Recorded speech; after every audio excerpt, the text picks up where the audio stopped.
You're watching Canadian Muslim News on Muslim Network TV from Toronto, Ontario. I'm Samia Sayed. Welcome to the show. Coming up is an interview with Sister YASMEEN YOUSSEF on professional development trainings for the Muslim community. But first, let's take a look at the headlines.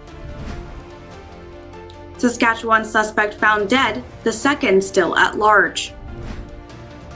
Extremism on the rise in Alberta in the past 3 years. Black Ice documentary to highlight racism in Canadian hockey. Israel concedes soldier likely shot journalist Shireen Akleh. And now the details. One of the two suspects involved in multiple stabbings in the James Smith Cree Nation and Weldon Village in Saskatchewan have been found dead on Monday, reports a media source. According to a commanding officer of the Saskatchewan RCMP, the dead man was 31-year-old Damien Sanderson, who had wounds that did not appear to be self-inflicted. A series of stabbings on Sunday in different locations in Saskatchewan left 10 people dead and 18 injured. The other suspect, his brother, 31-year-old Miles Sanderson, is still at large. Police from Manitoba, Alberta, and Saskatchewan are searching for Sanderson. A report by the Organization for the Prevention of Violence shows that the ideologically motivated violent extremism, anti-authority movements, and xenophobic sentiments have been on the rise in Alberta in the past 3 years. Michelle Saint-Amand, a research associate for the organization, says that extremists are adopting accelerationist tactics to promote their ideas. The report defines accelerationism as an idea that considers modern society flawed, needing to be destroyed so that it can be rebuilt once again.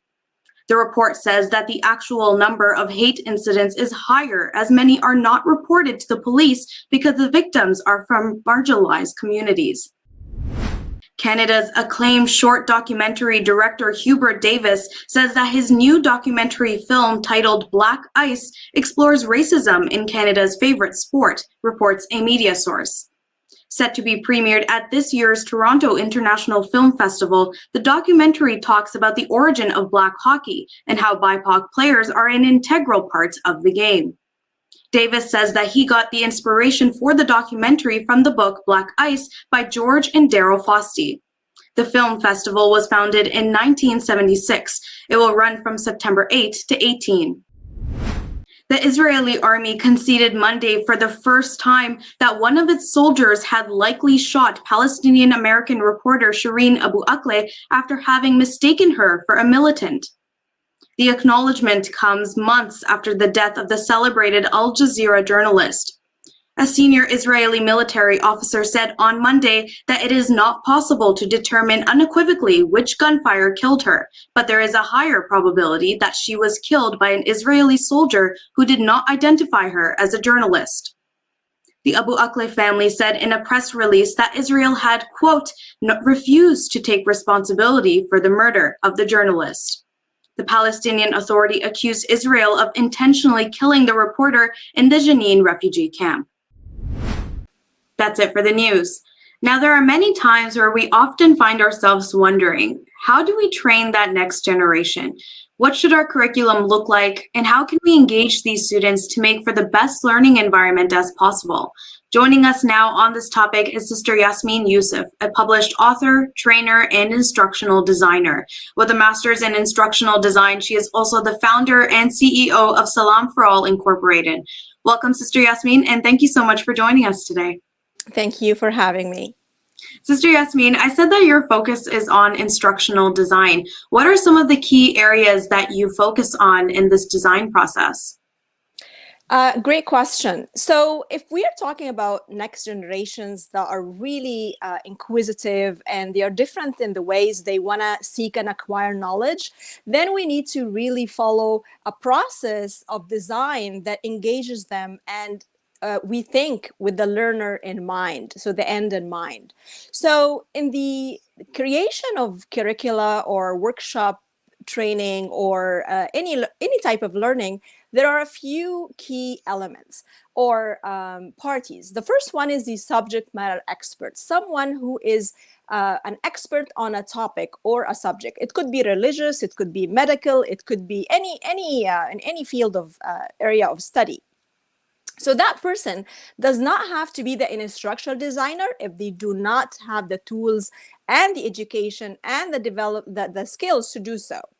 So the subject matter expert can work with what we call the instructional designer, the person who is not a subject matter expert, but can work with any subject matter expert because they have the tools to turn that information into a transformational learning experience for learners. And the instructional designer will follow a model or a number of models or a mix of models to design instruction or training or learning experiences. So they start with things like, okay, asking the basic question of where is the gap that we want to fill here? Where is the gap between an actual behavior and a desired behavior? And then the process follows the process of the needs analysis and assessment of learners and the context and everything. And then they write the objectives, the learning goals and learning objectives. And then they follow the models to process and the process of development and the design and development till the end of producing the program or the workshop or the training program, and then deliver it and evaluate it. So it's a full process to, at the end, work with the trainer, the facilitator who will take this. It could be the teacher or the educator, it could be a university professor, it could be just a facilitator for a human development program, for example. So the subject matter expert works with the instructional designer, and then they both work with the trainer facilitator to equip that person with the curriculum and the how to teach. And then the trainer is certified and is an expert in a different type of skills and abilities, which is the facilitation skills and the engaging learners and all that kind of stuff. So it's really on this. Yeah. So from what you describe, it sounds like quite a multi-stepped process with, involving different people, different levels of expertises, different areas of focus. Can you give us some examples of trainings that you have designed or even held in the past? Sure, absolutely. So like you mentioned in my introduction, I'm the founder of Salam, and Salam is a human development program. It focuses on well-being and finding peace and balance in life, but based on both faith and science. So Salam has so many topics that we cover, and it's a full curriculum. However, one of the most engaging pieces that I designed is a game called Run the World for a Day, where we invite any type of, it can work for any type of audience, but it works best with youth because they are very inquisitive and they have not formed a lot of beliefs around the world yet. They have so many questions. So we target that kind of audience and we say, okay, we want to help them answer the big questions in life, such as questions around free will or predetermined life, questions around death, around free choice, and all that kind of stuff. So things that can confuse people, and they can really lead to depression and confusion in life if they don't get accurate answers, or nobody has the right answer, but at least, reasonable, acceptable answers. So that's the goal in mind, is to help them find the answers, because we find with this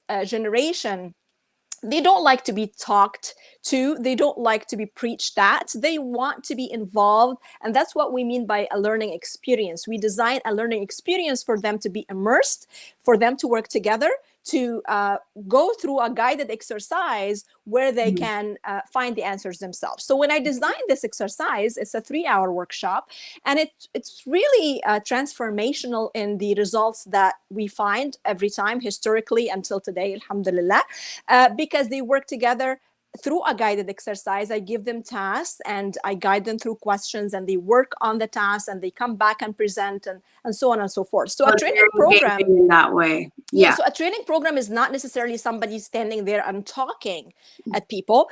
A learning experience is really immersing the learner in an experience where they feel things and get challenged intellectually as well to achieve the learning goals at the end.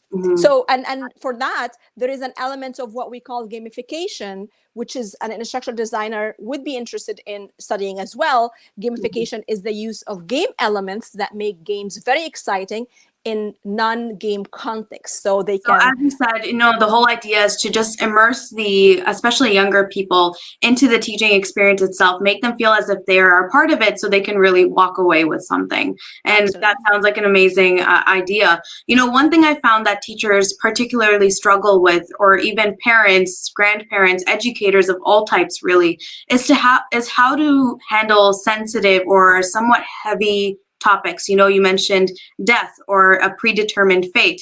How would you go about designing a curriculum to teach or to tackle topics like this? Okay, so first of all, of course, we need to acquire some knowledge, and that knowledge can come from scholars and can come from philosophers and thinkers and thought leaders, and that's what and I involve myself in the process as well of collecting all this and then coming to my own understanding and coming to an end in mind that I'd like the youth to come to, as well as the result of the learning experience that I'm going to design, and then I need to design that experience, ask them certain questions, get them involved, and be responsible for their own learning as well, because I believe that the current generation, the youth that we work with, they don't like to be told things, because these are all beliefs. It's different than science. We're talking about beliefs about the world, about death, about life, all that kind of stuff. So this is philosophy. These are beliefs. So when you come to that level, when you want to teach on that level, you need to get them to be involved as well and responsible for their own learning. So sometimes if a teenager asks you about it's not fair that there is evil in the world, for example, or kids are dying or whatever, then you will not be the source of knowledge for that person. In my opinion, you will put them through experiences where they come up with the answers themselves. I would say something like, okay, let's work together. You're a worthy opponent. You're capable of finding your own knowledge. Let's do the research and let's work together to find an answer for this. I shy away from just giving a direct answer because that doesn't satisfy them historically and proven by experience. Exactly, and that ties into your idea of making them inquisitive learners, engaging them in that process so that they come to that realization on their own. Absolutely. And one thing that I'd like to add, that the session that I spoke to you about, alhamdulillah, it's a 3-hour session. Usually I asked the audience for a 10-minute break in towards the end, and usually they are just so caught up, so engaged. They say, oh, we want the answers, we want to evaluate what we've been doing, we don't want the break. So this is what's called engagement or flow. Even in positive psychology, the well-being models are there. Like, as much as you can get them engaged in a process that they forget about time, forget about breaks, forget about everything, I think that would be a more satisfying learning experience, more memorable for sure. Exactly. Sister YASMEEN, we are drawing to an end, but before we go, I want to ask you, you are an expert in designing curriculums, and I'm sure you've done your fair share of it, delivery of them as yourself too. How important is it to hold these professional development training programs for the Muslim community in particular? Oh, wow. What a question. Of course, they are extremely important, because think about what I described in terms of that process that starts with a subject matter expert, goes to an instructional designer, and then at the end, that sets up the trainer for success, and that trainer needs to be professionally developed as well as a trainer. Think about what can break here and the results. So if the subject matter expert thinks that, okay, I have the knowledge, that's enough for me to design and to deliver, then we're going to end up with boring learning experiences, disengaged audiences, and ultimately the learning goals are not going to be achieved. We're not going to achieve anything. And if the instructional designer as well thinks that, okay, I have the tools to design a training program, let me just read some books and be an expert on something and just design, then the content's gonna be shallow, and it's not gonna be serving any purpose. It can be a really good program in terms of the tools, but the knowledge itself is very shallow. So the idea is to bring in that engagement, inquisitive learner into every aspect of your teaching to really hit it home, as you said. Well, thank you so much, Sister YASMEEN, for joining us. Unfortunately, we have run out of time, but it was a pleasure hearing from you and all your expertise on this topic. Thank you so much. Thank you so much for inviting me, and have a good day. You too. You are watching Canadian Muslim News on Muslim Network TV. That's it from our Toronto studios tonight. Make sure to like, share, and subscribe to our channel for more Canadian Muslim content. Stay safe, and until next time.